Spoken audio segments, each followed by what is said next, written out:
Good evening, everyone. Thanks for joining me on this video. It's been quite a while, I know. These videos are something I used to do a lot after the city council meetings, but as time went on, it became somewhat less necessary, I thought. Until recently, quite a big blow up at our last city council meeting. A lot of things going on, a lot of people have questions about it. So I guess the best thing to do in breaking this down is to go in on the background, because as everybody knows, we had a rodeo. First time, I believe, in Grovetown history.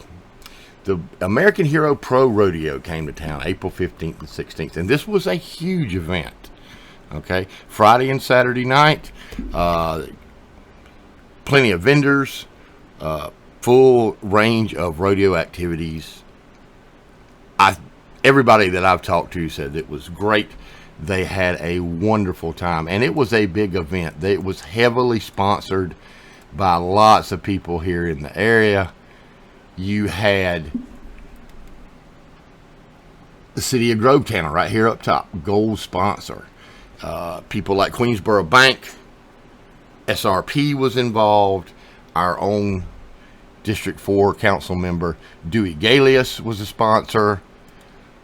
Armando's here in Grovetown. So from big to little, it was really a community involved thing. And right down here at the bottom of this image, you'll see that the hero sponsor was our mayor, Gary Jones. Now, all of this was to help the Jabez Therapy Ranch. The Jabez Therapy Ranch is trying to locate in a facility in Thompson. And what they do is they use therapeutic riding for children with disabilities, veterans with PTSDs. Now, they are in the formation process of this. That was what the funds were to go towards. And I believe at last count, they raised somewhere between $75,000 and $85,000. I don't know if that is the complete total yet. I don't know if they have all the numbers yet. I actually spoke with Marcia Dale Keating, who, as you know, Marcia and her husband Jeff are very involved with special needs children here in our town.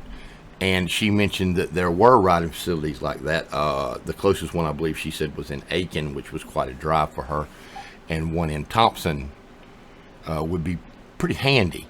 She also mentioned that the one there in Aiken stays booked, and the ones around here, and I did a little bit of research, and pretty much all the ones here in this region, and when I say region, I mean the southeast, stay booked.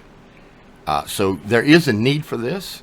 It was a great cause, and it seemed to be quite a success, but it turns out that there were some problems. And the first inkling that I got for a problem was actually off of Facebook. And that was, of course, from our mayor himself, Gary Jones, where he made a post talking about the fact that there was going to be a heated council meeting, that he was being accused by Councilwoman Fisher and Councilwoman Smith that he had done something deceptive, that they had contacted the media, and that there was going to be a big brouhaha. Now, after reading that, I checked. And sure enough, there was a media announcement where, of course, Deborah Fisher had sent an email to the news station with these same claims. Soretta Smith had also backed her up on this. Councilwoman Smith said that she was investigating the matter. Well, that prompted me, and some of you may have seen this post in Grovetown Neighborhood Watch. I also made one in Grovetown Political Forum where I was a moderator, to let people know that it was looking like it was going to be a really interesting city council meeting. We haven't had one like that in quite a while. You know, we used to be famous for them. And I was trying to make sure that the citizens knew and that they were involved. Now, honestly, and I'll tell you this up front, I had already planned to go to the meeting. Okay? Not about this rodeo thing. It was something else that we'll get into later. And when I found out that the news agencies and everybody were going to be there, I really wanted people to pay attention because I had thought that there were issues going on that were really important, and there were. But they got overshadowed, of course, by the rodeo. Okay, so here we go. We are going to start from the point in the meeting where Mayor Jones moves to the agenda item for Soretta Smith to give her presentation. Let's get into it. Okay, now we'll pick up item 15 that was moved by amendment regarding the rodeo and open records. Good evening again to everyone that's here and to everyone that's watching. The first thing that I want to state is that as it has been put out that this is political, this is not political in any way. That this is an attack, me discussing the rodeo, this is not an attack in any way. I'm a city council member. I was elected by the people, and I ran on transparency. I told the citizens of this community that I would keep them informed and that I would be transparent. And so I want to also say, yes, I attended the rodeo, because you're going to hear that. Well, she attended the rodeo, she praised the rodeo. I did. I attended the rodeo and I praised the rodeo. But it was on the 19th of April at our off-site budget meeting that I started to learn more details about the rodeo that led me to ask questions. Now, we'll pause here just briefly to say that date, April 19th, was the date of the off-site budget meeting that was open to the public. This is where they met to discuss the budget for the 22-23 fiscal year. Please keep that date in mind, April 19th. It will come up again later because, as it turns out, it was a very busy day for Grovetown. Let's keep going. Questions that as a sitting member of this elected body, I have a right to ask. So I contacted the city attorney and I began to ask questions. And at the suggestion of the city attorney, I came up here and spoke with the financial director and the city administrator.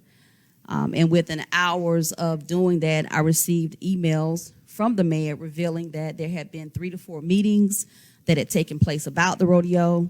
I did not know about these meetings. I was not invited to these meetings. I was not asked to participate in these meetings that other council members were involved in, that council members did attend. And again, I'm an elected official. And so if council members are attending meetings about events that are taking place in this city, I, as a sitting council member, have a right to attend those meetings and let my voice be heard as well. Okay, so getting right into this, the basic thing here is she's saying that at that budget meeting, she heard some things that made her have questions about the rodeo. She then proceeded directly to our city attorney, who advised her to talk to our financial manager. A very short time after speaking with the budget manager, she received some emails from Gary Jones telling her that there had been meetings involving the rodeo. And then she goes straight into saying that these were meetings that other council members had attended and that she was not invited to. All right? So right off the beginning, we get the sense that something is being hidden from her. Let's continue. So this sparked more questions because there were meetings that I knew nothing about. Again, I wasn't invited to them, and I never received any emails with any follow-up after these meetings. As a city council member in this city, anytime I attend meetings, go to training or anything on behalf of this city, when I return, I send my council members an email. I let them know about what I learned. I let them know about things that I discovered that maybe we need to improve upon.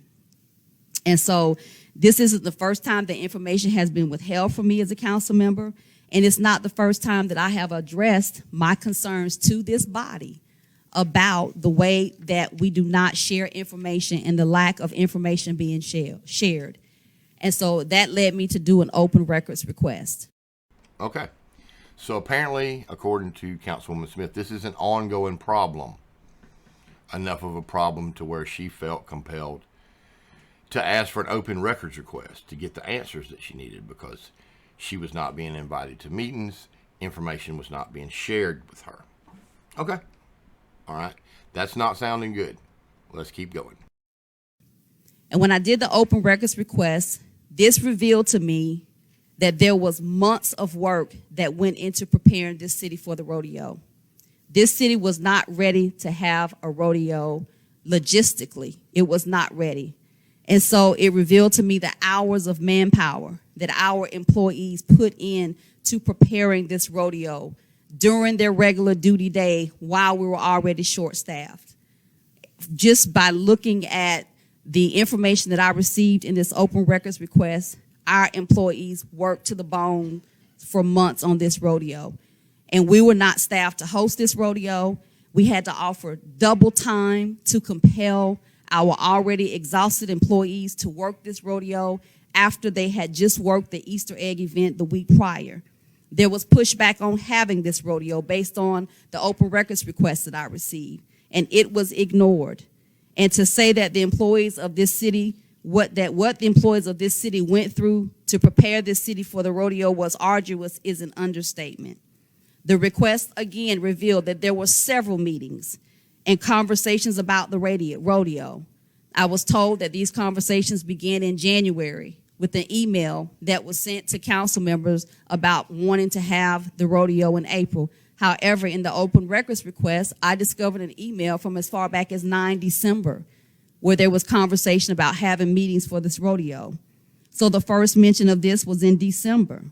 The mayor initiated, he attended these meetings, and there was even an email where the person that was sponsoring the rodeo was instructed to call our leisure and recreation assistant and schedule meetings. So now you have people that don't even work in this city calling and giving instructions to our employees to schedule meetings. And I'm a sitting council member, and I can't even get invited to a meeting. Now notice how certain themes keep getting repeated, especially the part about being a sitting council member, not being invited to these meetings, and now we're going to throw in the fact that outside people that weren't even employed by the city were giving instructions to our city employees, which is a pretty serious charge. It is shaping up to be serious. Let's keep going. At least one council member I'm aware of attended meetings, Councilman Blair, and the request also revealed that the mayor was involved in the day-to-day operations. I've been receiving calls all day about responding to the mayor's email post, which indicates that council members are not involved in attending meetings that pertain to events that are happening in the city. But the open records request revealed that there was day-to-day communication with citizens, with the employees in this city about the rodeo. Yet here I am again, a council member, and I was clueless as to what was taking place. The email also revealed there were expenditures. The mayor was emailed and asked, well, should we do this? Should we do that? However, I keep being told that it was not anything that the council members needed to be involved in. But yet, some council members were involved, and I was not involved. Now here, again, now she has specifically named Eric Blair as also being involved, which, is to bolster the idea that other council members were involved and she was being excluded. And the gist of this is intentionally, okay? You're going to hear that it was in the SIGAX report. Yes, there's a report that comes out every week that talks about the things that the staff has done in the city. But in that SIGAX report, all it says is working on rodeo. It's not a detailed report based on this open records request that I got, the work that our employees put into this rodeo. The request revealed that these events are normally planned and executed by our leisure and recreation director. And this rodeo was not a part of our 21-22 budget. We approve a budget, and we authorize our leisure recreation department a set amount of funds to put on events in this city. And this rodeo was not one of those budgeted items that we gave into the budget for our leisure and recreation department. Now, this is going to require a little bit of explanation because when Councilwoman Smith said that they allocate a budget to leisure and recreation, that is true. Okay? And it is also true that there are certain items that are specifically allocated for. One example would be at the last budget meeting, Councilwoman Martin wanted to bring back movie night. All right, I thought it was a good idea. However, there is a specific license required to be able to show the movies. Okay, it's a bit expensive. So she wanted to have that line item in for the budget. This is earmarked for this. Okay? Now, while there are certain things that get earmarked like that, the reason that it's done that way is because every event individually is not specifically budgeted. Leisure and Rec are given a budget overall to hold events, but every dollar is not earmarked. Most of it is not earmarked. Okay? Only special request items are earmarked, and these are the ones that are put in during the budget meeting. So what that basically means is they know they're going to hold certain events throughout the year. They're given a budget in anticipation of this. Okay? They're also given part of a budget for things that may come up. Okay?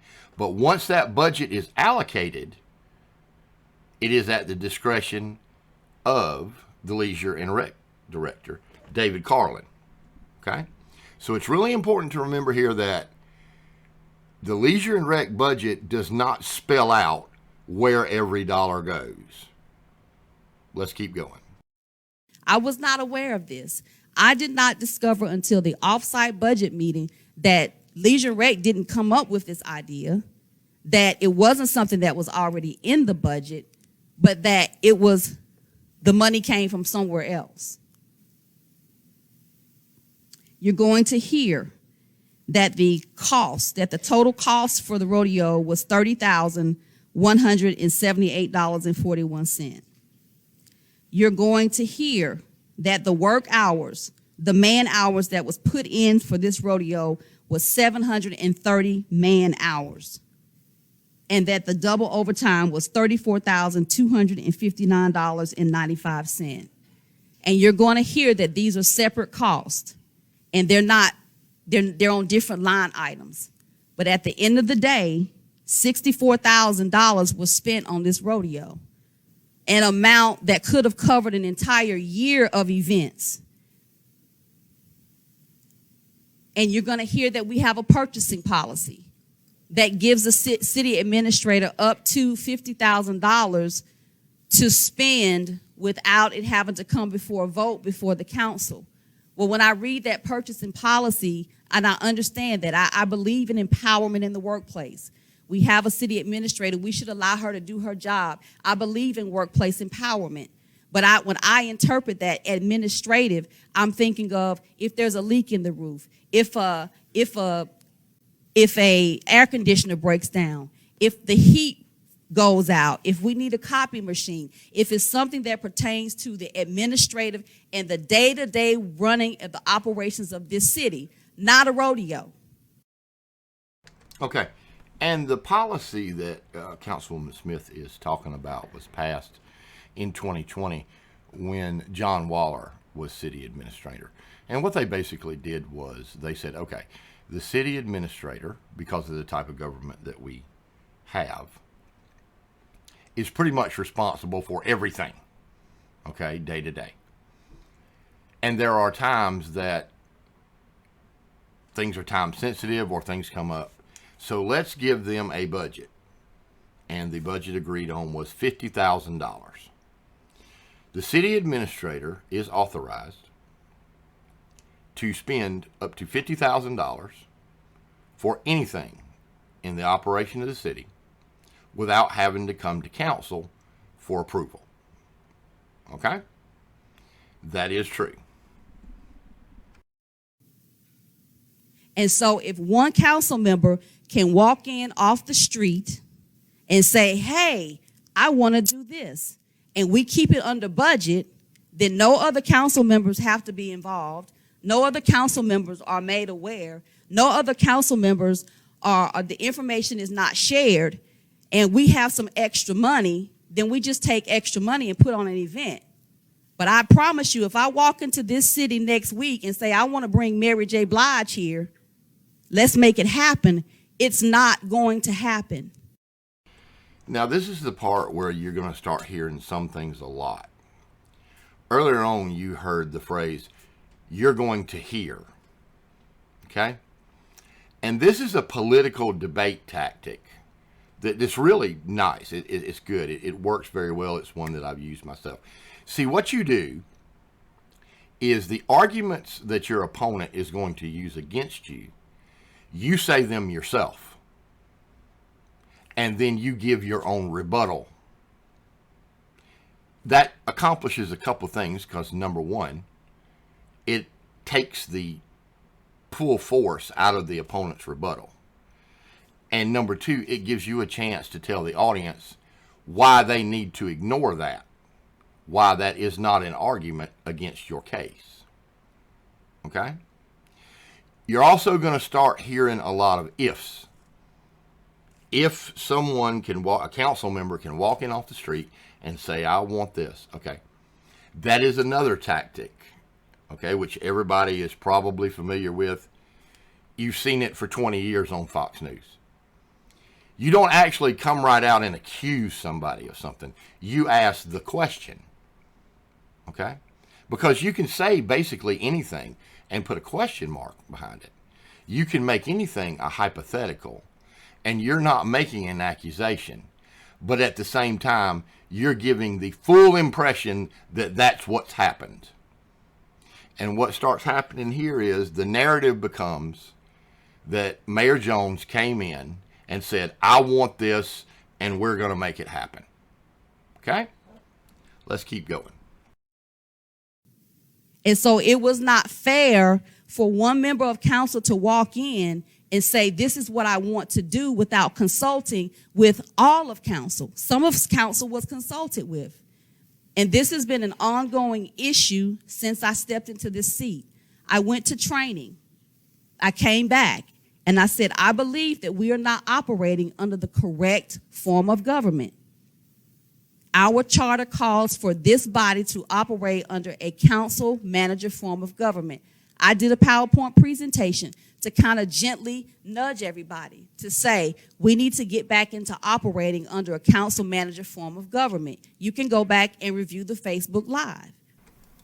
And you can. She is not lying. And if this sounds familiar to any of you that have been around here for a while, another name for what she is describing is the strong council, weak mayor type of government. Now, when they say weak mayor, that is not an insult against our mayor, Gary Jones.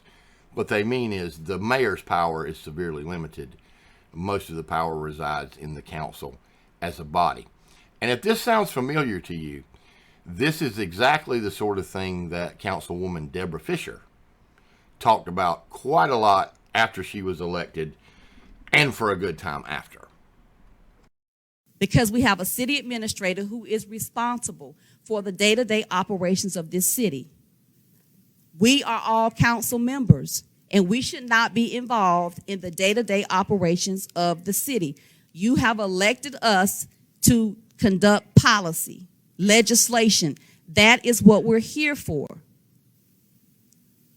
The only people that we have any oversight over as council members are the city clerk, the city administrator, and the city attorney. The city administrator administrates everything else. She's responsible for the directors. She's responsible for the supervisors. I, as a city council member, do not have the authority to go down to water and sewage and say, Mr. Sly, I want you to get in your car and I want you to go over to such and such and such and such and make it happen.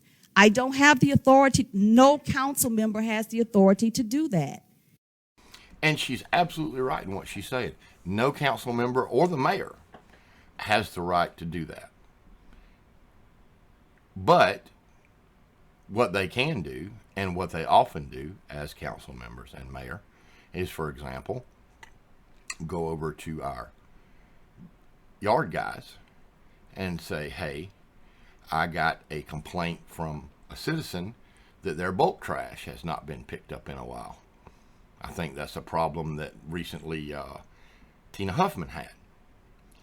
Well, they can't go over there and say, I want you to get in there and go over there and pick that up now. But what they can do, and what they should do, is say, hey, this has been brought to my attention. This is a problem. Do you think maybe we can handle it?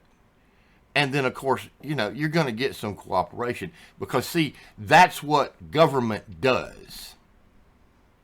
Okay? That's what government does.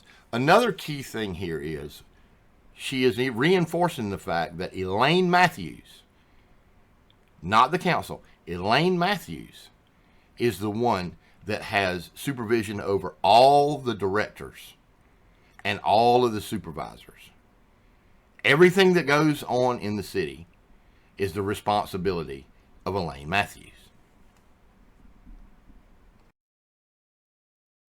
And I tried to bring to the council's attention that some of us were overstepping our bounds, that we needed to reevaluate our relationships with our city administrator and our directors and supervisors. And so this rodeo was not cost effective. It was not the best use of taxpayers' dollars. I would like to have taken that $64,000 and bought Chief Kitchens and the police department the vehicle so that they can ride the trail this summer and make sure that our citizens that are walking the trail, running the trail, and enjoying the trail can see a police presence and know that they are safe and protected. I would like to have used that money to purchase a vehicle for our fire department, who is in need of it. I would like to have used that money because they reported that they had an incident where the fire department got 3 calls at one time, and one EMT was left to go out on his own. I would like to have seen that money used to bring in somebody part-time. So to me, it was not cost-effective. It was not a wise use of the money. And again, as a council member, I am tired of being excluded. And okay. Now, all the things that she just referred to go pretty much into the crux of what the argument is, okay? And this is what is going to cause the most debate, which she knows. The amount of money that was actually spent on the event, and now she's listing these things that to her were bigger priorities. Everything that she mentioned was in Public Safety Department, which is actually Councilman Blair's area. That is the section that he supervises. And I can tell you where those items came from. That budget meeting that they had on April 19th, Councilman Blair, when it was his turn to talk and advocate for the department that he supervises, he mentioned these items about trying to get funding done for him in our next fiscal year. And I have spoken to several of the people that were there. And Councilwoman Smith had absolutely no comment or input on how that might be done. But yet when she came to this meeting tonight, that was what had been high on her list of priorities, something that was in another council member's department. Okay? Let's keep going. the citizens need to know what is happening. All I did was ask a question. And I think when I first got elected and I had a meeting with all of the directors and the supervisors, I told them, and I believe Councilwoman Fisher and Councilwoman Martin were present as well. I said, I come from a military background and I come from a union background. And I believe in rules, laws, policies, and procedures and regulations. And I like to read them because in reading them and studying them, I can make sure that we're doing what we're supposed to do. Please don't be offended if I ask questions. And I'm a council member. You elected me to ask questions. And just because I ask questions, that doesn't mean I'm your enemy or you're my enemy. Just because I ask questions, that doesn't mean I hate you. Just because I ask questions, that doesn't mean that I'm attacking you. I'm supposed to ask questions. Just because I'm asking questions, it does not mean that I am not working in harmony. I'm supposed to ask questions. And I will be glad when we as a country can get to a place where when we disagree, it doesn't mean hate. Now, that was a beautiful little speech that segued into some national political stuff, but I'll skim over that. What she's basically reinforcing here is all she was doing was asking questions.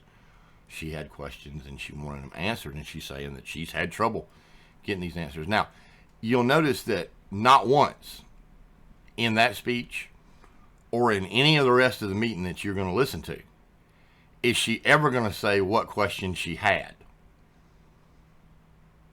We never find that out, because that's never mentioned, that's never gone over. Not one time did she even mention any subject area that aroused her suspicion or what she wanted more information for that she wasn't getting. Okay? Basically, all she's saying is, I had questions and they weren't being answered. Okay. Let's keep going. When we disagree, it doesn't mean division. It doesn't mean I'm your enemy. It doesn't mean I'm attacking you. But I had no idea, again, of the work, the manpower hours, and all that went in to prepare this city for this rodeo. And we worked our employees to the bone. Now, I'm a little confused by that, because you heard Councilwoman Smith say that she comes from a union and a military background. She believes in policies and procedures, ordinances. She likes things on paper so she can read them. She loves to read them so she can understand.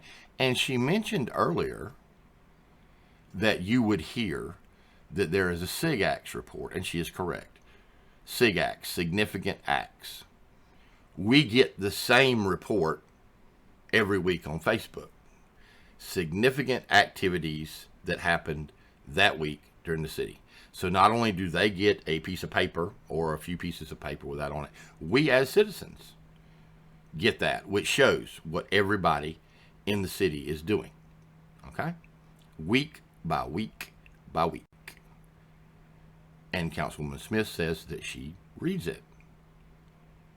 Well, if week by week by week by week by week you see working on rodeo, even if you don't know exactly what's going on, I don't really understand how that this can be going on, quote unquote, for months, and yet you're surprised to find out that we worked on the rodeo for months.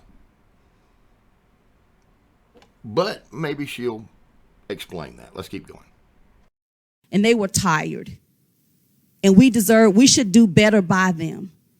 And all of council should have been included and a part of this conversation to bring this rodeo to the city. Not some of council, but all of council. And so, no, I haven't filed it's been put out there that I filed a complaint with the Secretary of State. They deal with voting. It's been put out there that I've filed a complaint with the GBI. None of those things are true. I asked a question. Again, we still don't know what the question is, and it's also worth noting that, no, she did not file a complaint with the Secretary of State because they handle voting, but she knew the reason why she couldn't file a complaint. And the GBI has actually been talked to, and they can't come in. They have no reason to come in. So, no, they're not coming in. She hasn't filed any kind of complaint with the GBI. Now, she could, but there's some steps that she'd have to take, and we will get into that in just a little bit. Hang on. I asked several questions that I, as a sitting council member in this city, had a right to ask. And so now I believe we need to look at the purchasing policy.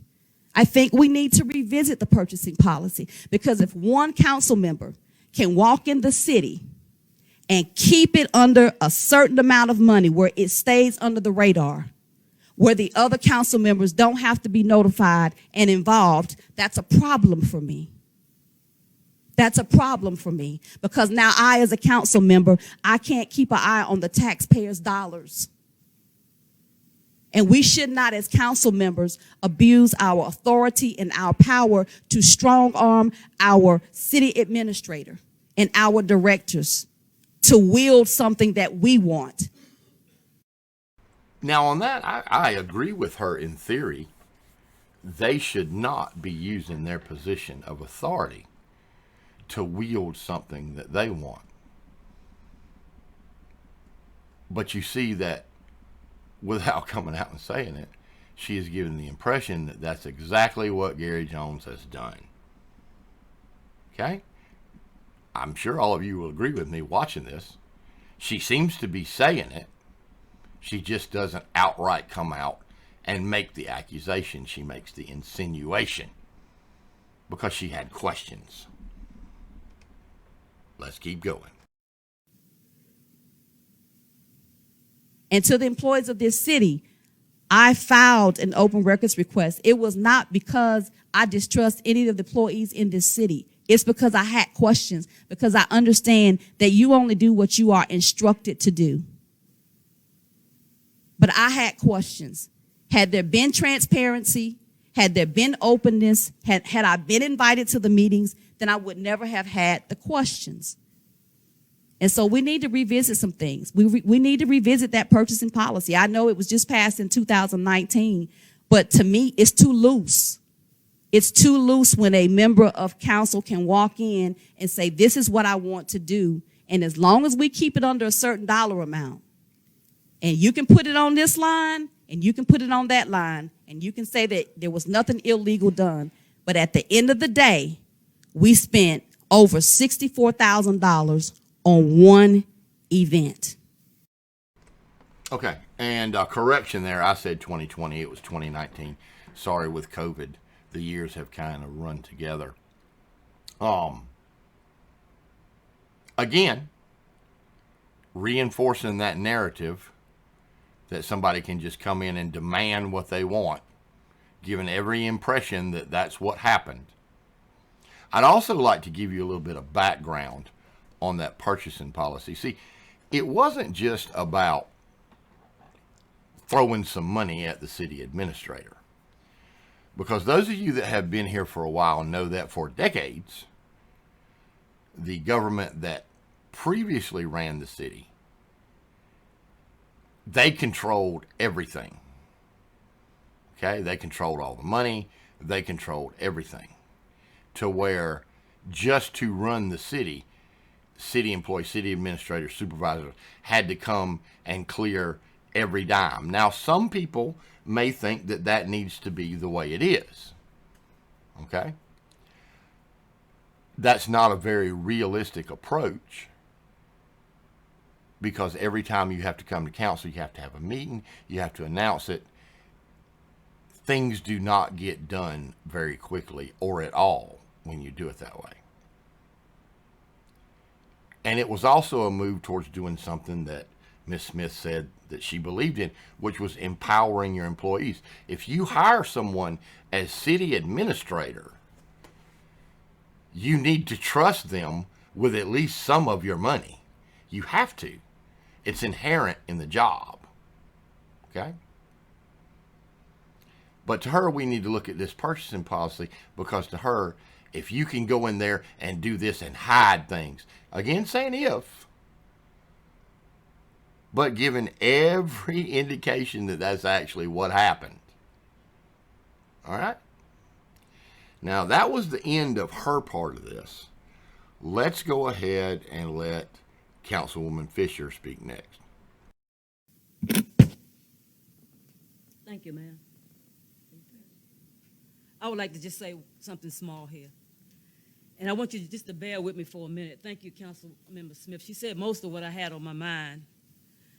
But let me start off by explaining so that you can get a better sight picture of what's going on and why there is an inquiry involved with the city, and my name is on it. My name is also on that inquiry.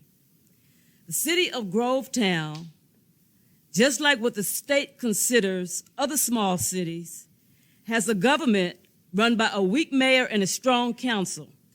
That's our form of government. And just as a side note, don't you love it when they play the golden oldies? This one takes me back. Okay, go ahead. In this city. It is like that because it precludes one person on this council from making all the decisions. I can't make decisions about the city by myself, legislative decisions, neither can the mayor. We're all on the city council. And that's why small cities like this have this form of government, so that one person cannot run away with the city. Because with a budget of this city, one person can bankrupt the city. And that's why we have rules like that. It doesn't take but a minute.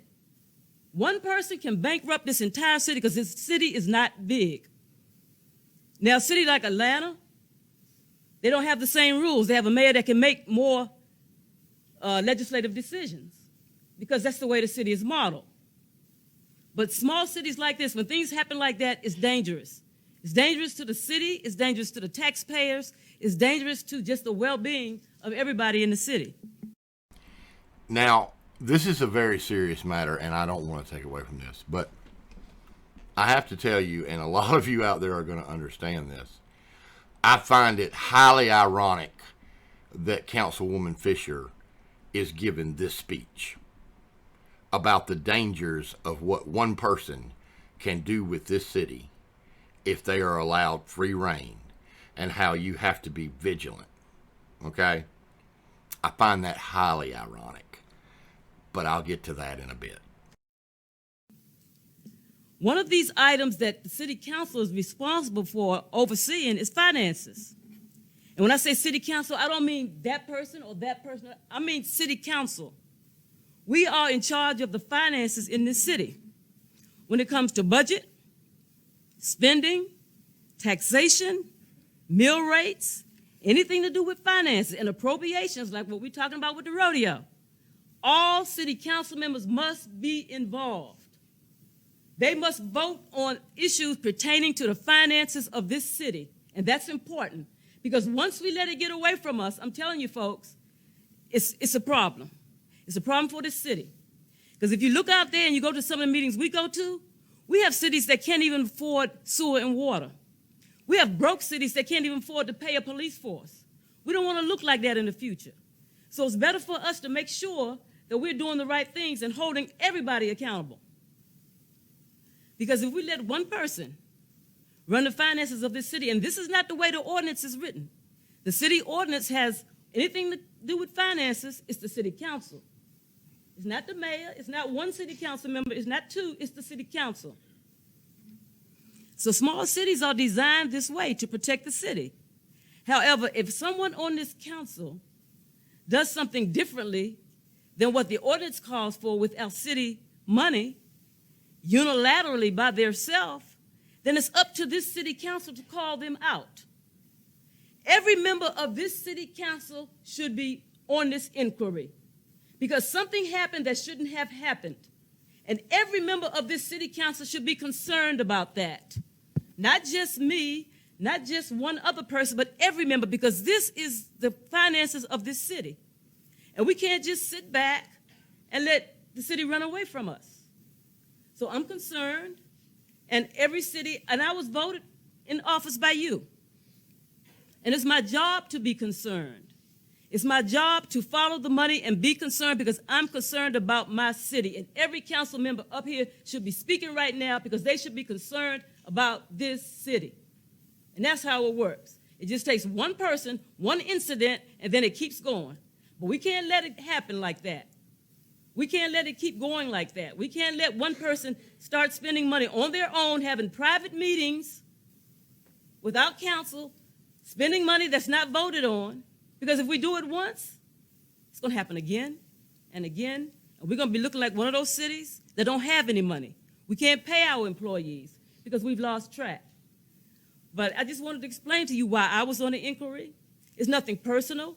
I don't hate anyone, but I'm working a job for my city, for my citizens, for the taxpayers, to look out for the city of Grovetown.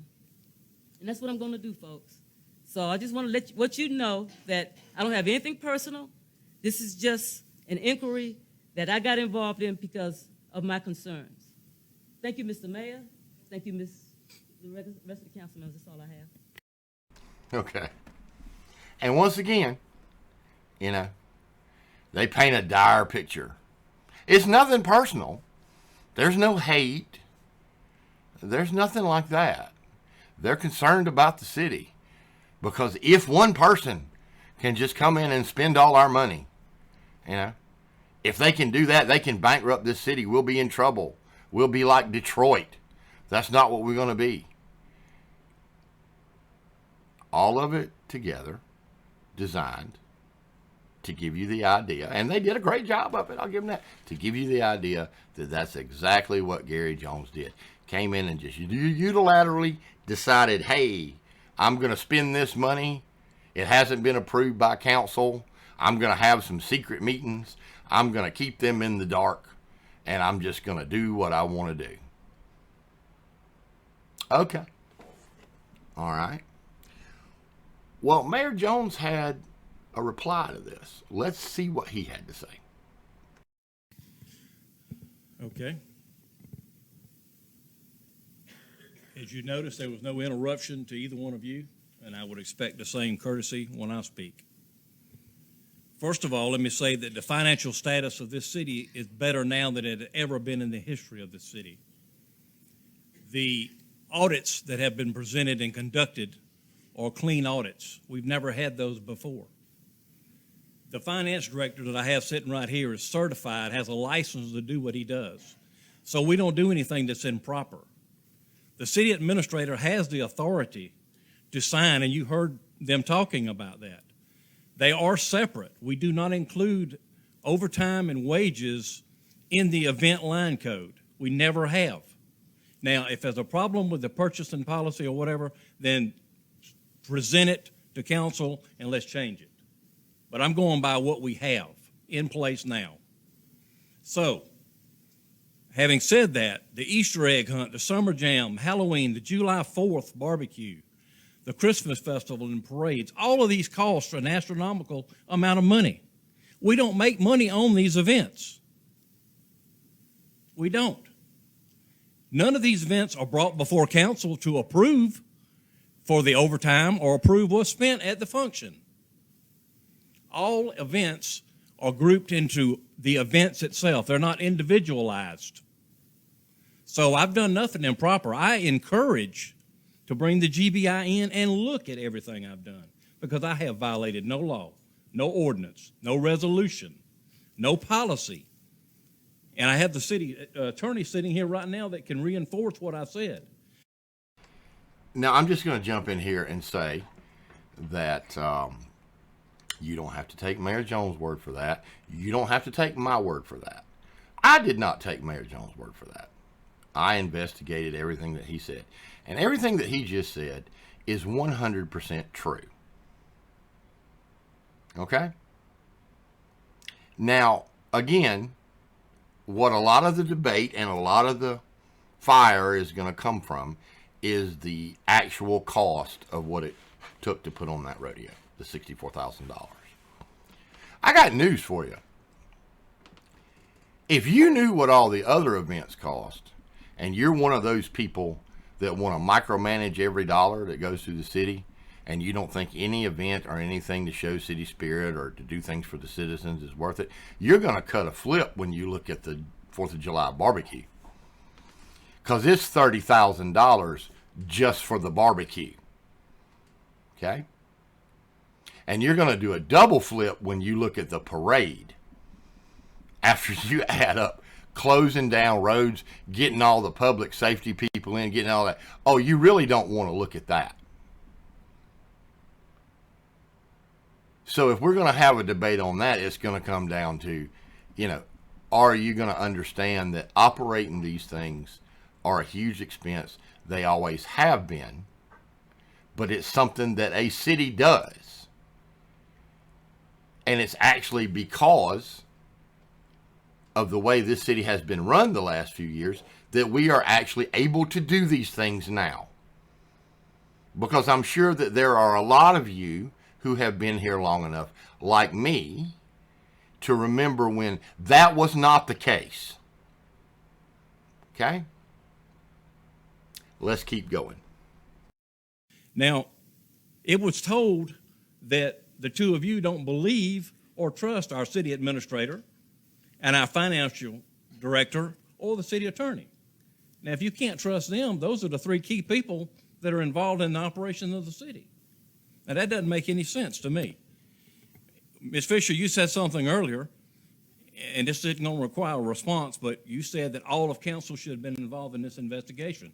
You're very correct, because based on the city charter 2.15, as it relates to inquiries and investigations, it states that the city council may make inquiries and investigations into affairs of the city and conduct of any department, office, or agency thereof, and for this purpose may subpoena witnesses, administer oath, take testimony, and require production of evidence.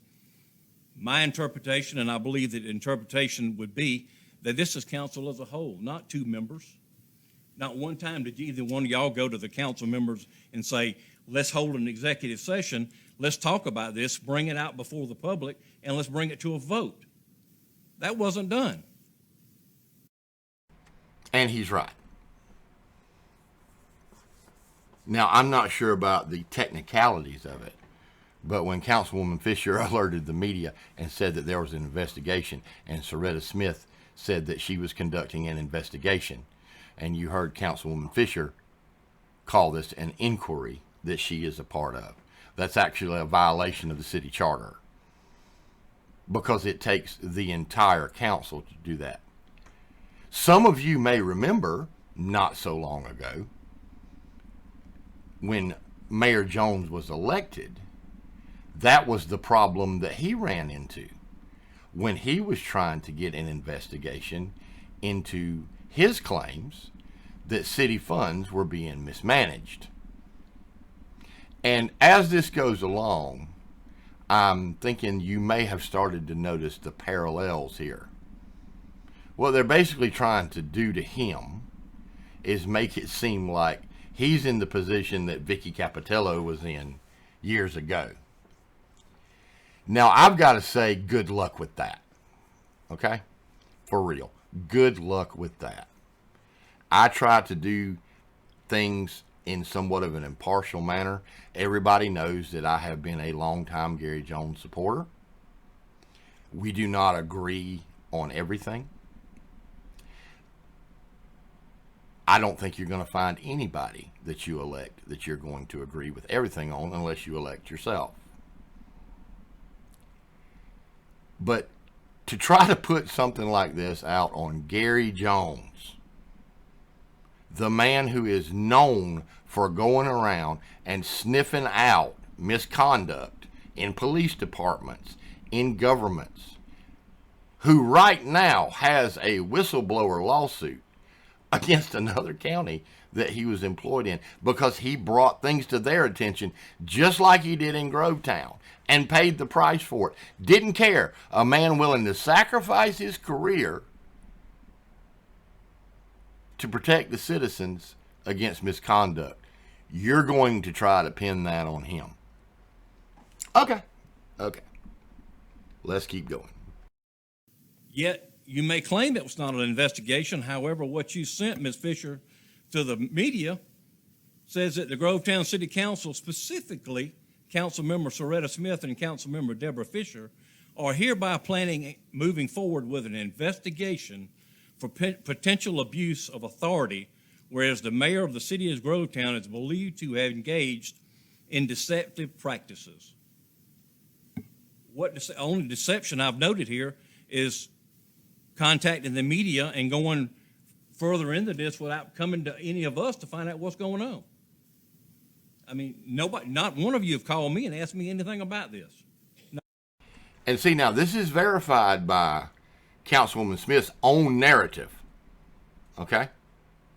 Because remember, she heard things at that April 19th budget meeting that made her have questions. So she went straight to the city attorney. The city attorney sent her to the finance director. She spoke with the finance director. The finance director apparently told Mayor Jones that Councilwoman Smith had some questions. Mayor Jones sent her a couple of emails. She then immediately filed an open records request.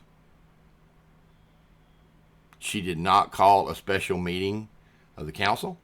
She did not call a special executive session of the council. She went straight to an open records request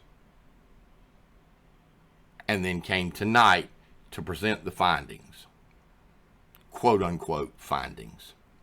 Okay? And it's important to remember that. Let's keep going. Not one question.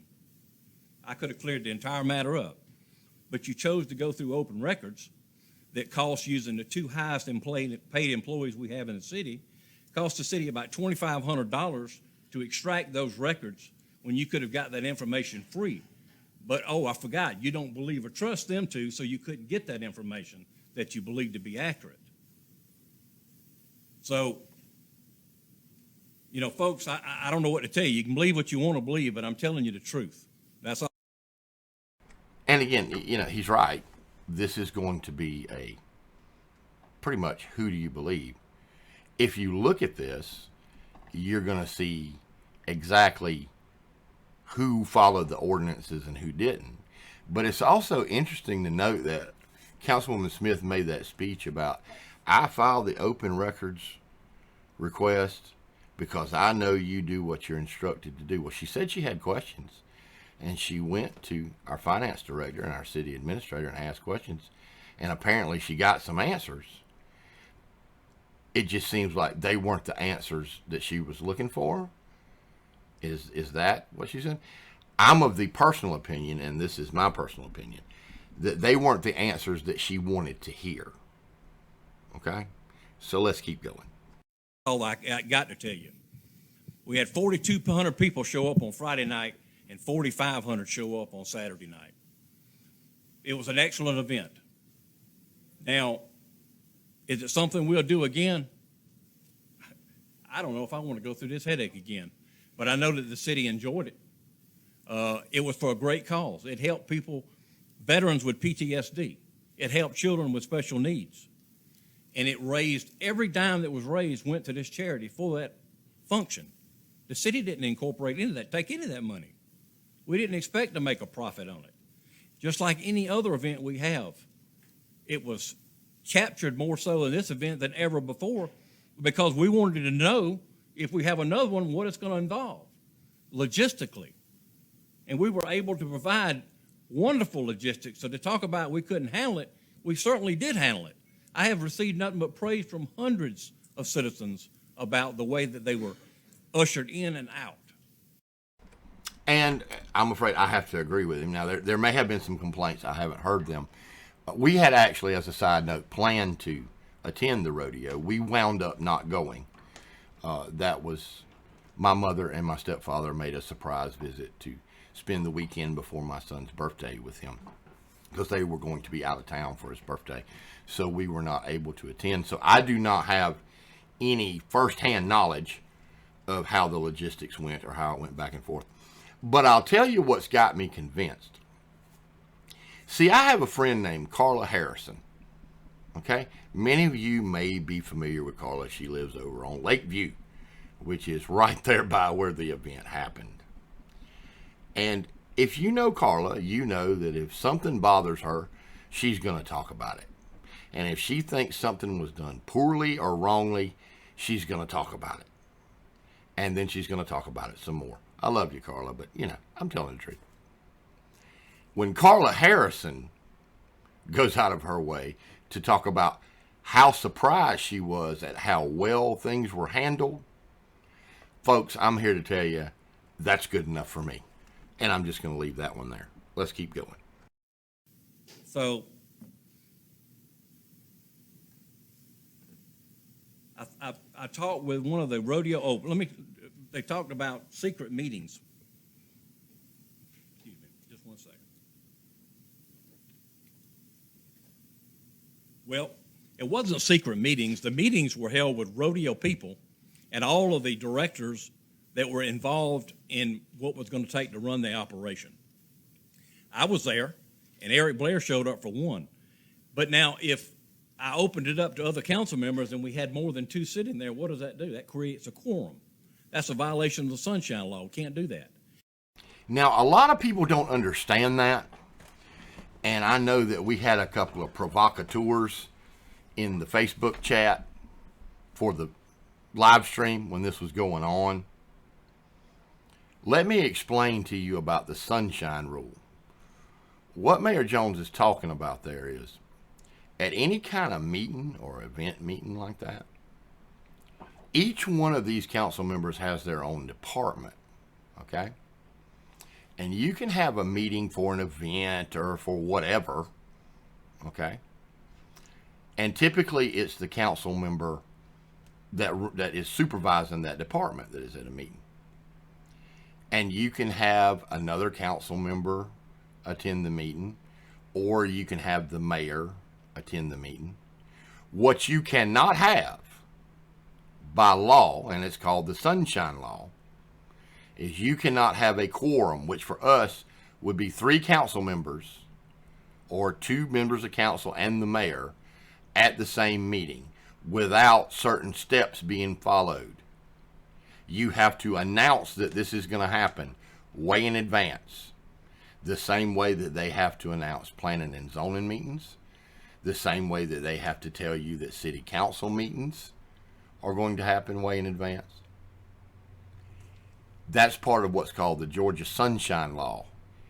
And what that is designed to do is to prevent the very thing that Councilwoman Smith and Councilwoman Fisher are saying is their big fear, which is a portion of the council getting together and making decisions while excluding the others. Now, they know full well about this, okay? You can't convince me that Councilwoman Smith doesn't know this, okay? And I promise you, Councilwoman Fisher knows about this, because a year or two ago, she made a big deal about not being allowed into a meeting that had nothing to do with her or her department.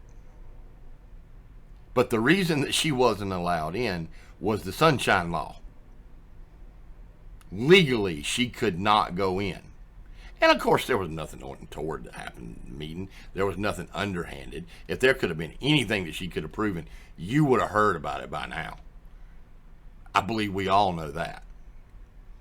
But that is what the Sunshine Law is, and that is what it's for. Okay? But let's keep going. I would have to advertise the meeting way in advance, as the law requires, and then allow the public to. If I'm going to do that for one event, we're going to have to do it for every event. It doesn't make any sense. It's not sound practice to do that. We've never done it before. So why is this rodeo event, you ask, such a problem? Well, someone stated that it's not politically motivated. I beg to differ, it is. And I can tell you now, this seat that I'm sitting in, someone wants to hold it. And it becomes vacant the end of next year. But I'm not going to give it up. So that's the problem in a nutshell.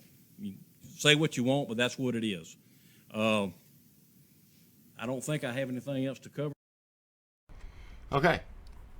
And now you basically heard Gary Jones' part of this. There were no secret meetings. This is the way it went down. This is why it went down. Now, you may have noticed that Mayor Jones seemed a little upset, and yeah, I can understand that. He was a bit flabbergasted at this. And it's Mayor Jones' contention that this is a political hit. All right? This will be something that you'll have to decide for yourself. I'm sure that debate will go back and forth, because I promise you this is just the beginning of what's coming. But I'd also like to say, in saying that, I'm sure he triggered what's going to come a little bit later.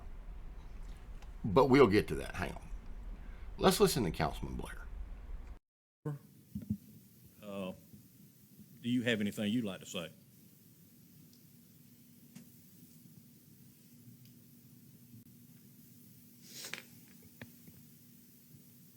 I just want to caveat on what you said about if every council member, you stated, Dr. Fisher, that we all should be concerned, and if that was the case, then proper etiquette, first thing you guys should have done, if there was an issue, you should have sat down with the mayor and just talked to him. Just ask him a question. And I'm sure that he would have gladly spoken and answered any and all of your questions. But that didn't happen, okay? Water under the bridge. But what should have happened was, if you were that concerned about it, we should have had an executive session, voiced your concerns, and then we come out here in the public and we do a vote that GBI or whoever we want to investigate would investigate. And like I said, you want to do an investigation, you got my support, right? You know, because I don't believe anybody did anything wrong. You know, you kept saying council member. I went to one meeting, and I think it was January. I happened to be up here, and they were having a meeting. I popped my head in, and they were having a rodeo meeting, and somebody said, "What did you think about the rodeo in Thompson?" And I voiced my opinion. That was the only meeting that I ever attended. I came in. I wasn't even part of the logistics. I just come in and said, I love what they did at Thompson. I went to both of them. I think it's a great idea. God bless you. That was my total commitment or involvement in the rodeo. That was it. So we did an open records request, and something I want to touch on. You know, we did this open records request. And can you bring up that email, Jonathan, with the red arrow and the circles? Thank you. We got an email there from Dr. Fisher that alleges that we are in non-compliance for an open records request. And if you'll see the red arrow, it points as to why we are in the non-compliance. That's because she failed to provide any of the emails or material that was requested. Yeah, let's look at this, okay? Because if you'll notice, there's the original records request from Elaine Matthews. Then there is this note from Councilwoman Fisher saying, the city of Grodetown remains in I guess that's supposed to be non-compliance. I guess Dr. Fisher meant to say non-compliance. But if you look down where like he was saying with the red arrow, where the circle is, you'll see Elaine Matthews' response to Soretta Smith's letter here. You and Dr. Fisher did not furnish your emails, so I'm unable to produce those if there are any. So yes, they are in violation of the open records request, not because Gary, Eric, or Sylvia have not complied, but because Dr. Fisher and Dr. Smith have not complied to their own open records request. Let's keep going. So, but that's about all I got to say, sir. Go to the next one. So, this was also tied into the rodeo as part of my rodeo emails. You can read the highlighted portions that the mayor has been accused of leaking, I guess, classified information or executive privileged information on social media and posting emails to social media. Okay. Some of you, like me, may have seen this. And I've got to say, that kind of set me back a little bit. You'll remember I was at the meeting, but I left early. And I came back and I actually watched the rest of it through the live stream video. So I wasn't there when this was put up. And I was pretty surprised to see my name, well, actually a version of my name, because Dr. Fisher misspelled my name, accusing Gary of leaking information to me,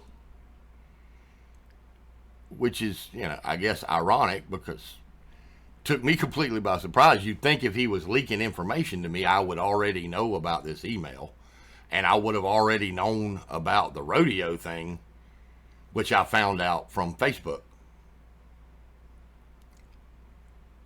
Folks, I have known Gary Jones for a long time. My wife was the original supporter of Gary Jones. Back when Grovetown Neighborhood Watch was created, it was created during Gary Jones' campaign. My wife was the third one to join the page. It was Gerald Nadeau, his wife, and then my wife.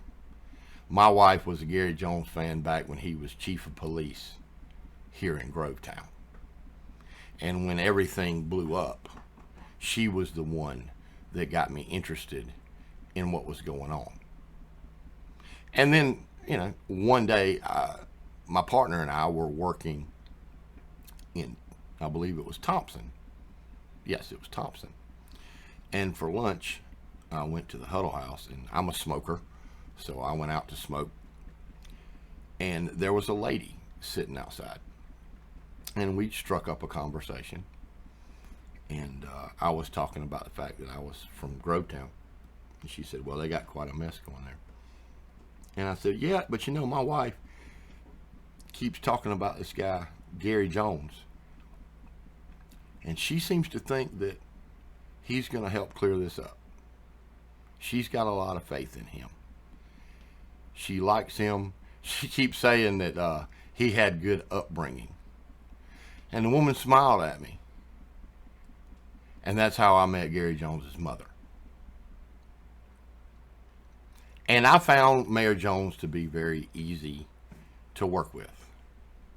I do not agree with everything that Mayor Jones does or says. He and I have vast policy differences. I'm considered probably the most liberal member of the Grovetown Political Forum. So when this goes further, if you try to hit me that I'm coming from a Republican right-wing standpoint trying to attack Soretta Smith and Deborah Fisher because they're Democrats, you've got a rough hill to climb there. I have a Twitter feed with about 3,200 followers. I invite you to look at it. I push for progressive policies a lot harder than those two do. I just don't rub noses with the money people like they do. Okay? But as a side note, I thought this was a little bit amusing. Gary Jones has never leaked anything to me because, number one, he does not do that. That is against policy. And I imagine because, number two, he knows that if he ever did, people like these people would use it to destroy him.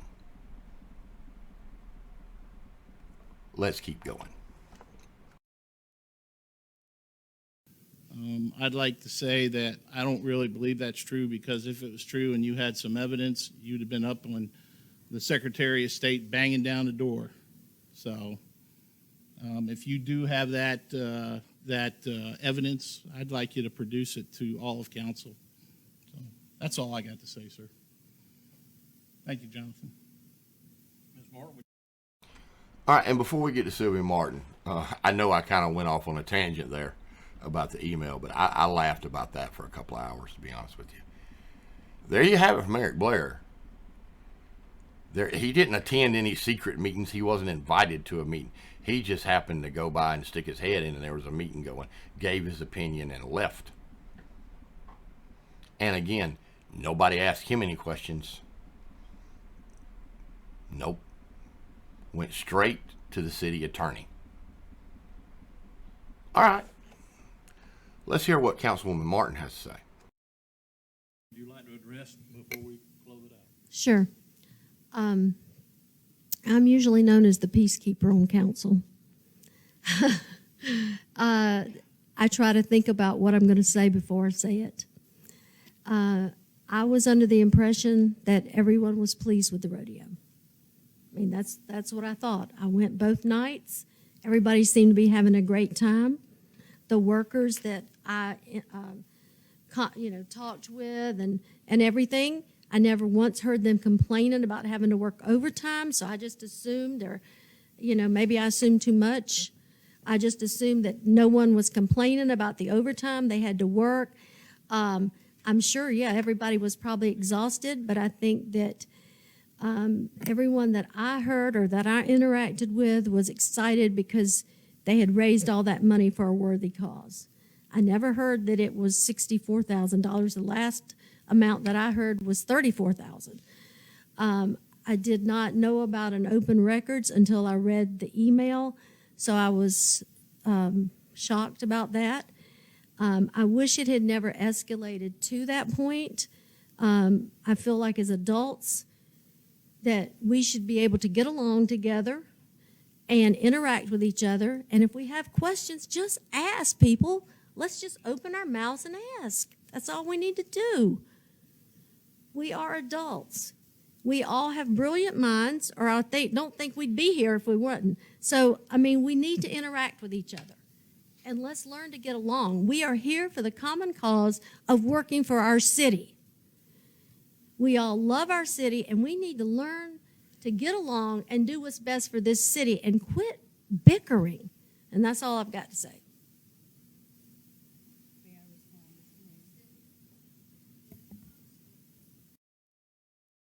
Okay. So that was pretty much Sylvia Martin's take on it. Now, one other thing that I probably need to mention here is that you'll notice that Eric Blair said he briefly attended one meeting and kind of fell into it by accident. Sylvia Martin told you straight up she didn't attend any meetings. Okay? Which, you might think that's strange because public safety is Eric Blair's area of supervision. Okay? Leisure and recreation is Sylvia Martin's. So why were they not involved in this? I'll tell you why. Because the department heads were. Because that's who's supposed to run these things. Because that's who makes the decisions. Okay? But something else happened here.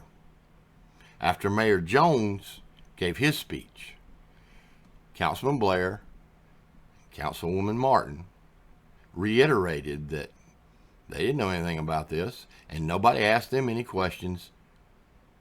For somebody that had so many questions, Ms. Smith did not ask them any. They were taken completely by surprise by the open records report. Okay? So now you've had all three of them say flat out that she never came to them with any of this, which is what triggered this.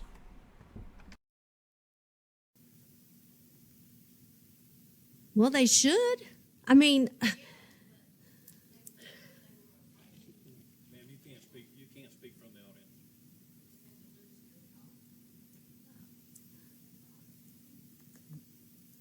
okay. I just want to close with this. Since I came on this council, I have been working tirelessly to get this council to do some team building, to do some things. And every time I ask a question, I did ask questions. And every time I ask a question, the response is, "You're behaving like Fisher." What does that mean? That I'm behaving like. These are the responses that I get. You're on the emails. You see the emails. I've been threatened. If you continue with this behavior, the future political aspirations that you have, this will not be favorable for you. This is gaslighting. Okay, so, after she gets called out for the fact that she didn't actually ask them anything about this, all right, now we're going to hear that she's being attacked, that this is gaslighting, okay? And I want you to pay real close attention to the way she says these things. Let's keep going. This is gaslighting. We're not being honest. Because I ask questions. I call the city attorney, the person that has the ability to answer my questions, and I ask questions. And every time I ask questions, I'm attacked. All right, wait a minute. wait a minute. You said they're lying, but yet you said I asked questions. I called the city attorney. You're not saying you asked them anything, and that's what they just said. Okay, do you notice that? Because she can't say that she did ask them questions about this. In a little while, you're going to hear her admit again to Mayor Jones that she didn't. Okay, but she has to give the impression here that it's us against them. Okay, so let's keep going. And so would you call someone who's continuously attacking you when all you're doing is asking questions, trying to get answers, and trying to get information? Okay, so now we have gone from, yes, I did ask questions, to no, I didn't, because you're mean to me. And it's your fault that I didn't ask questions. It's your fault that I didn't ask you anything, even though 2 minutes ago I said I did ask you. Okay? Now, you want to talk about gaslighting? This is a prime example of it.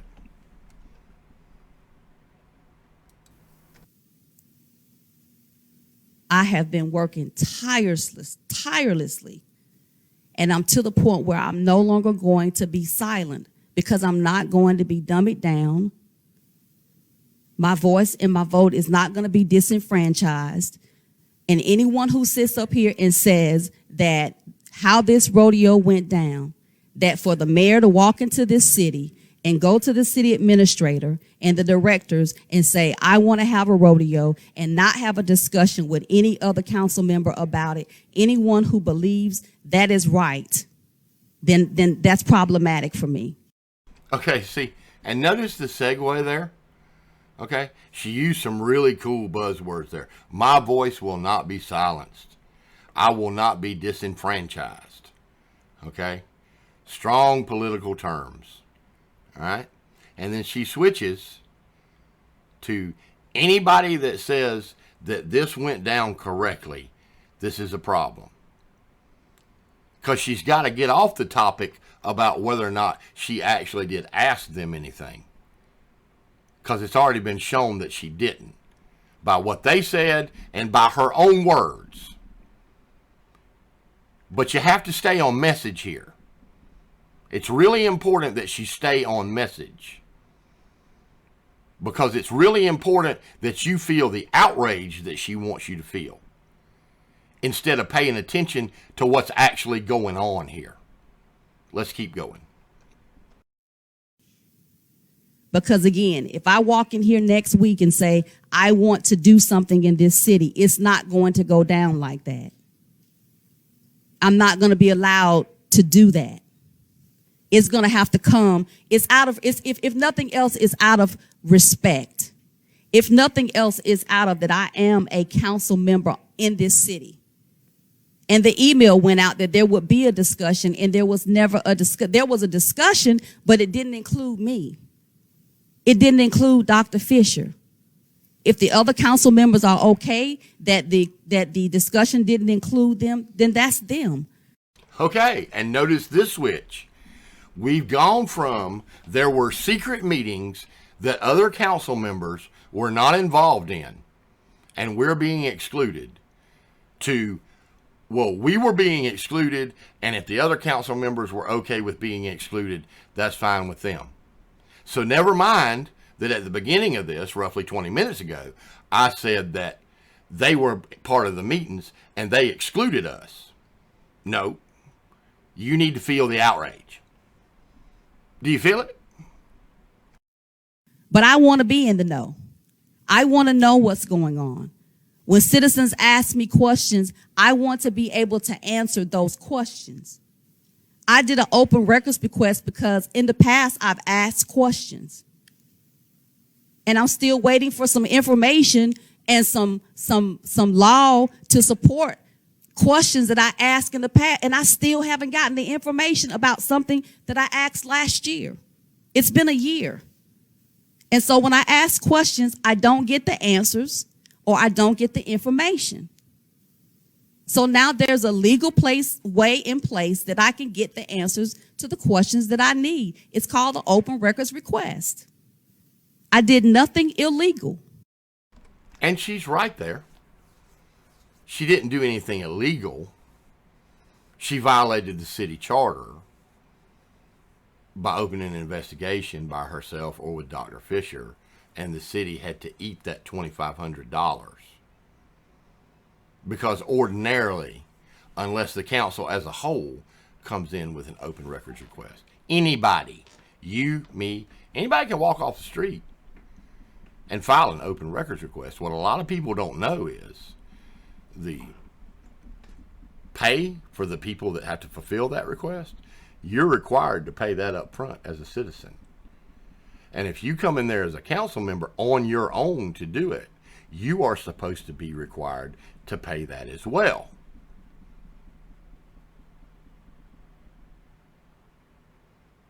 Now, to me, and now we're getting into opinion here, but to me, it wasn't so much that she couldn't get answers to questions. Okay? Because she got some answers that apparently didn't satisfy her. And my take on that is what she was looking for was some answers that she could form some questions to create a narrative. That's why she did the open records request. Because I'll let you know something else. That budget meeting, again, April 19th, where she got this information that spurred all these questions. I have spoken with several people who attended that meeting. And guess what? No details about the rodeo were actually gone over, except everything that had been said before. We had a rodeo. It was great. Everybody enjoyed it. We don't have the numbers in yet on what was raised. So there was no new information that was released at that budget meeting. Now, she has April 19th stuck in her head, and I'm pretty sure she does. We'll get into that later, but let's let this close out. If there was transparency, there would be no need for me to do an open records request. And I'm not going to sit up here and allow my fellow council members to gaslight and make it seem like there is nothing that has happened. We were left out of the meetings. If the mayor was in the meetings, then the rest of the council members should have been included. You can rotate. You can say, Soretta, you come to this meeting on this day. Deborah, you come to this meeting on this day. In your response, you said that the rodeo schedule didn't fit with our schedule when they could be available. But I was never called and asked to come to a meeting. So how can you say that the rodeo schedule didn't fit my schedule? I was never asked to come to a meeting. It's about respect. And while we're talking about that, since this went on for months, and this was going on, and there were meetings you didn't know about, you said, you knew it was going on. You were elected to ask questions. Did you ever ask about it? Did you ever ask about any meetings? Did you ever ask to sit in on any of the rodeo planning? You knew they had to be going on. Let's be real now. She knew that there had to be meetings going on. There's no way that she couldn't know that. Every event that has happened in this city, in the city's history, there are meetings about the event planning, especially something like a rodeo. So, I'm asking a question. Did you ever inquire about it? Did you ever think about it before April 19th? I'd say that'd be a good question. And we're all council members. And you get to a point where you ask questions and you're continuously ignored. You're continuously blown off because they know there is really nothing you can do about it. And so I go about the way of getting the information that I can get the information that I need, which was through an open records request. So I did nothing wrong in asking for the information. And again, had we been included. Yes, I praise the rodeo. But if I had known it was going to cost us $64,000, if I had known it was going to take months and months and months of preparing the city for the rodeo, I would never have agreed to it. I would have pushed back. I would have said, let's wait on this. When I asked the question, well, why didn't we contact any other cities and see from these other cities what it took for them to host rodeos? No other cities partnered in the way of resources that we did. Now, I'm going to take that as true. But I find something that she said kind of interesting. Had she known, then she never would have agreed to it. Okay. Well, if you agreed to it, that means that someone had to have asked you about it. You can't agree to something without somebody asking you. So how is it that you didn't know something was going on that you agreed to? See, Dr. Smith is a very intelligent woman. I actually find it ironic that her doctorate is honorary and Councilwoman Fisher's is actually official. She studied and actually got a real doctorate. I find that highly ironic, and that's all I'm going to say on that. But when people get emotional, a lot of times they say things and they do not realize what they reveal. And that is a classic example right now. Now, I do want to touch on one of the things she said about feeling ignored, about asking questions, about being blown off because they know there's nothing you can do. You know, that's something I can sympathize with, but we'll get to that in a little bit. No other city partnered in the way of resources, in the way of putting in the finances that we did. I've talked to mayors all over this state. I did my homework. This was not cost effective. I don't care if it was under budget. It was not cost effective. It was not the wisest use of our tax dollars. Wait a minute. You don't care if it was under budget. And now you're admitting that it was under budget, which actually is true.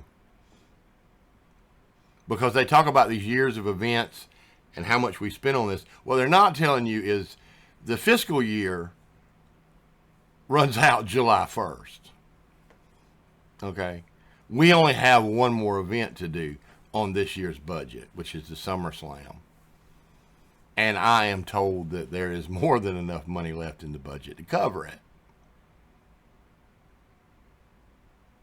So while this was portrayed as this wild expense that went over budget at the beginning, now she doesn't care that it was under budget because it's just too much money. Let's keep going. And again, it's not fair and it's not right that one person can walk into the city administrator's office and execute an entire event without any of council having any input or any say-so. And there again, we have that point hammered home that you've been hearing over and over. It's not fair that this happened. It's not fair that he walked in and did this. You'd be right if that's what happened. If that's what happened. It's not, but that's the narrative that you want to push. So you've got to put it in one more time. You notice she has repeated this, 5-6 times now? Fisher repeated it a couple of times. And that's another tactic. You repeat things over and over. You know, there's actually social modification groups that have done surveys. And one of the things they learned is if people hear something 7 times from 7 different sources, subconsciously, they just take it as a fact. It's also been proven that repetition, even by the same source, will get people to start accepting things as a fact. And that's what that's about. They want to keep hammering that home. Let's keep going. And that's wrong. And so we can sit up here and say, you never call, you never. Well, when I have done it, I don't get the answers that I need. And so I go to the source where I feel like I'm going to get the answers that I need, and that's from the attorney, because he's bound by law to tell me what the truth is. Okay, if he's bound by law to tell you what the truth is, and he has already told you that Mayor Jones has done nothing wrong, why are we doing this? You claim to believe him. Okay? But yet, once again, you had to admit that now you're admitting that you didn't ask them anything. But it was their fault that you didn't. I guess it was their fault that you lied at the beginning of this and said you did ask. And by the way, I would point out that a meeting like this, where they have called the media in, okay? There were 3 different news crews there that night, and it was a pretty packed house. Have you noticed that not one time did we find out what any of those questions were? The one she's talking about before or the one she's talking about now? Now, I'm just a construction worker that does videos, and I'm involved in my local politics. But it seems to me that if you had the mayor and the other council members right here in front of TV cameras, in front of a video live streamed to Facebook that is going to be a public record, and you had questions that you wanted to put them on the spot about, you might think about asking them while you had that audience, if you really had these questions. Now, originally, when I started to put this video together, I had planned to do everything at once. But the breakdown of this council meeting took so long, and I thank you for your patience. I know it's taken a while. There's a lot of starting and stopping that I had to do, but it was mainly to show you how these points went out. There's one thing that I want to play for you again, and let me do that right now.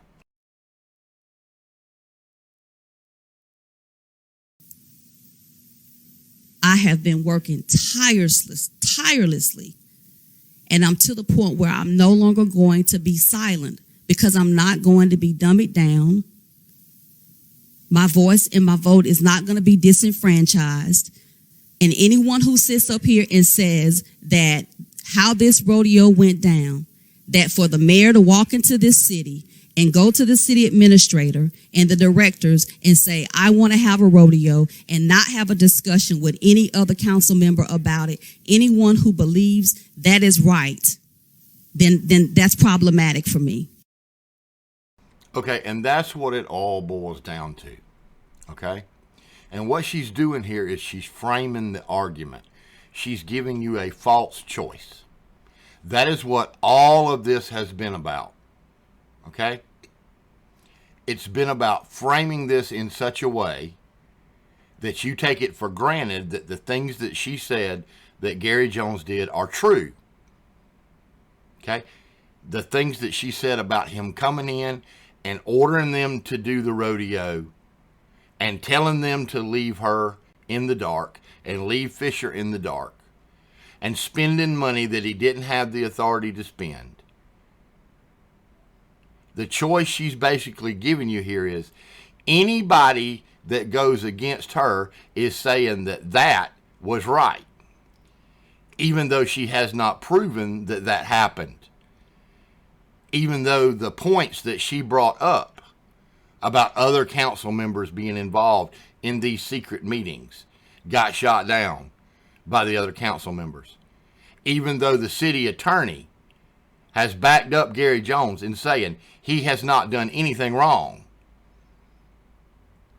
And she claims that the city attorney is bound by law to tell her the truth. But she doesn't accept that, because that's not what this was about. Okay? Now, you probably say, Well, if that's not what happened, what did happen? And I am going to explain to you what did happen. We're going to do that in part 2 of this video. We're going to go over what actually happened and what I think motivated her really to do this. And then, and this is my favorite part, we are going to talk about the things that were going on at the same time this was happening that you don't know about. And these aren't things that are opinion. These aren't things that are speculation. This is verifiable fact. And I promise you, when you hear this, you're not going to like it. But for now, we're going to end this video. I appreciate your patience. And I look forward to seeing you at the next one. Thank you.